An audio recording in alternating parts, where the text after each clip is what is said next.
लाहौर में 3 लड़कियों ने मुबैना तौर पर नाज़िबा इशारे करने पर पेट्रोल पंप के टिक शॉप पर खड़े सेल्समैन को तशद्दुद का निशाना बनाया और फिर मुकदमा दर्ज करवा के गिरफ्तार करवा दिया। लाहौर के इलाके गार्डन टाउन में हफ्ते और इतवार की दरमियानी शब पेट्रोल पंप के टिक शॉप पर 3 लड़कियों ने सेल्समैन पर बदतरीन तशद्दुद किया और फिर हिरासानी का इल्ज़ाम लगाकर गिरफ्तार करवा दिया। वाक़े की CCTV फुटेजेस मंजर आम पर आ गई, जिसमें देखा जा सकता है कि लड़कियाँ काफ़ी के मग पकड़े टिक शॉप के कैश काउंटर पर खड़ी हैं। कम उम्र सेल्समैन कैशियर के साथ काउंटर पर बैठा है।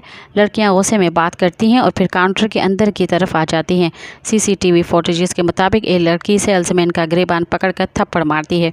दूसरी लड़कियां सेल्समैन के बाल पकड़कर तशद्दुद शुरू कर देती हैं। लड़कियां तीनों सेल्समैन को बुरी तरह पीटती हैं। इस दौरान एक बुजुर्ग ग्राहक ने लड़कियों को मना किया तो उन्होंने उसे भी खूब सुनाई और फिर थाने चली गई। मज़ीद ख़बरनि ऐं तफ़सीलात लाइ विज़िट कयो असांजी वेबसाइट www.awamiNewsHD.com ऐं ॾिसंदा रहो अवामी न्यूज़ HD।